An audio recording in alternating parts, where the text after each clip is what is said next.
Hi guys, welcome back to our YouTube channel.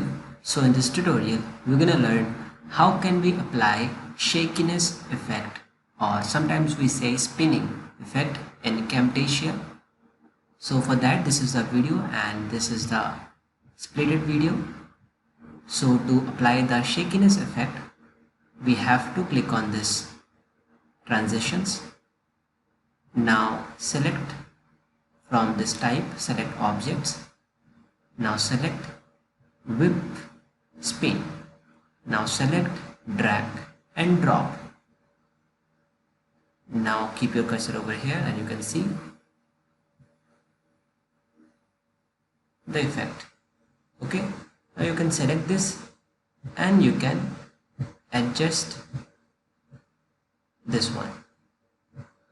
Again, if I play,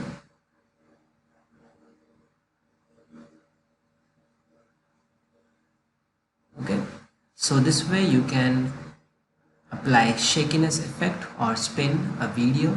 Hope you like this video. Thank you. If you really like the content, then please like the video and click subscribe to see more videos like this. And you can visit mahagurus.com to see lots of other software courses. Thank you.